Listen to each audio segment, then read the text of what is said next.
We have a special guest with us today, the Mayor of St. Cloud, Dave Kleis. Mayor Kleis, welcome to the show. Nice to be here. I would really kind of like to start off by, Governor Dayton proposed a bonding bill, and St. Cloud had a couple things in the bonding bill that would kind of benefit St. Cloud. I was wondering if you could just kind of talk about that first. Well, the city has one thing that's in particular we've been working at the legislature for about 13 years now. In fact, I carried it when I was a state senator, a bonding proposal for the expansion of our Civic Center. Of course, we were successful in bonding in the past. We actually received $2 million. We moved a business. We tore down the old library. But unfortunately, we came back to finish it off with state bonding, and that bill passed the legislature, but was vetoed a couple of times. So we decided we couldn't wait, just couldn't have an empty parking lot there, so we went forward on that expansion. Our share of that expansion on our own is about $22 million.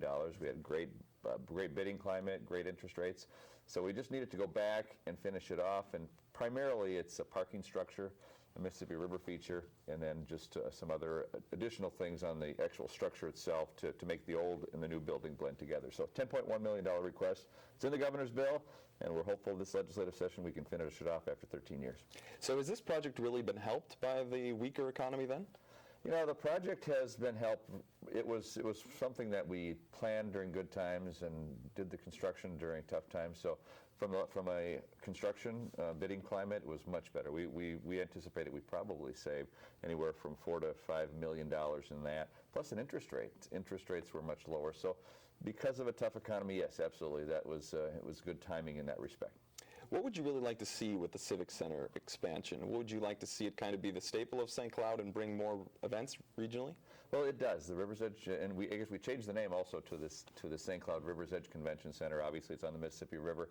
We wanted to tie that feature together, but it already has. We've done studies even prior to that shows it adds about $17 million in economic impact to the community.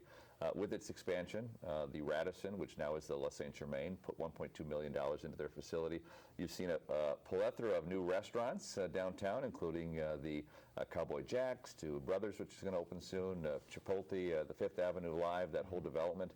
So we've already seen economic development, and you know those revenues not only help our community, but most of those revenues go to the state. That's why we're sold on the issue of bonding, because the bonding dollars that we get here, the actual expenditures and the economic development goes back to the state to help pay the debt service. Now Governor Dayton has announced that you will be taking part in, I think, a panel of 5 mayors, is it? It's actually, there are 14 mayors. He put together a group of 14 mayors to look at property tax reform, local government aid. He's asked myself and Mayor R.T. Ryback of Minneapolis to co-chair that group. So we're going to be hopefully, we'll start actually in 2 weeks, but coming up with some meaningful property tax reform. The current system has been broken for a long time. And you know, I think he tried a different angle with mayors. We have to balance a budget on a regular basis with less revenue but higher service demands. So hopefully it's a fairly diverse group of folks from politically and also geographically. You've got small towns, large towns, regional centers.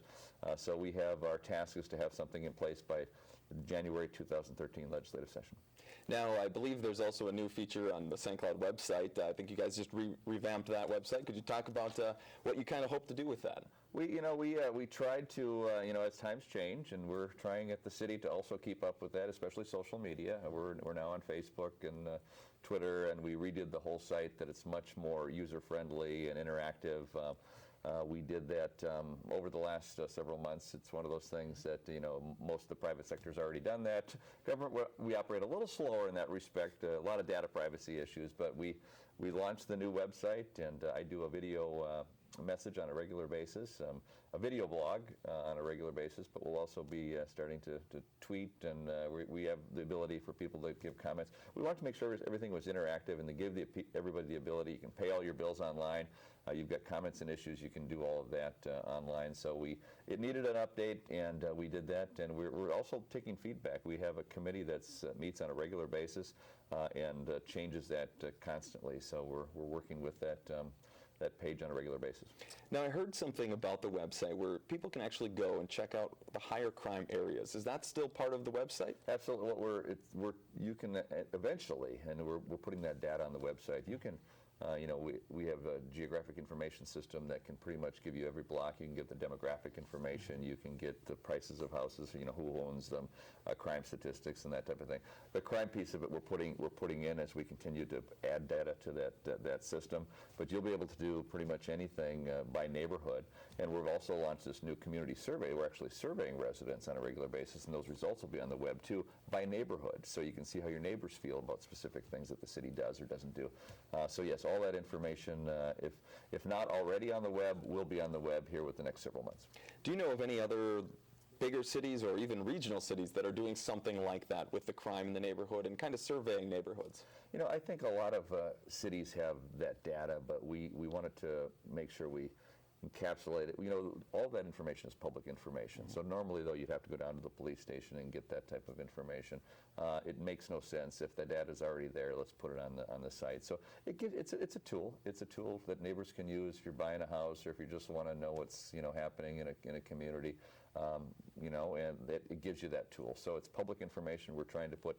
We have some parts of that are private under data privacy, so that's the challenge right now, and it takes a little slower to get that going. But anything that's public information should be available online. Now, one thing you've also talked about before is you would really like to retain students after they graduate. Is the city doing anything now to kind of retain students after they graduate? One of the aspects of that is livability and jobs. We're putting a lot of emphasis on job creation. We just created a new economic development authority within the city. The region has created the Greater St. Cloud Economic Development Corporation. So it's basically trying to, through internships, entrepreneurial. I attended St. Cloud State, graduated in 1989, started my own business. I've gone to Central Minnesota Driving Academy for 20-some years. And we want to create an atmosphere that people want to stay. It's got to be livable, but you also have to have jobs. Jobs is the number one reason people leave from St. Cloud State. But it's one of those things that people always ask the question: do you want to retain students? Whenever I go to a meeting, oftentimes I'll ask the question: how many people in this room are graduated from St. Cloud State? A vast majority have. So we've done that over the past. We just want to do more of it, and that's just creating a better job climate. And again, government doesn't create jobs. We want to create the atmosphere so that job creation can take place, and make sure we're a livable community where people want to live and work. If you have anything else to say to our audience? Well, again, we always encourage people to contact my office and to be engaged in the community. And I have a town hall meeting on a regular basis. I do a couple of radio shows on a regular basis, which are town hall radio meetings. But encourage people to be active and stop by a meeting sometime. Or if there's ever something the city is doing or isn't doing, let us know. Would love to engage people in that to try to make this a better community. Well, thank you very much, sir, for coming on. We'll be right back with more after this.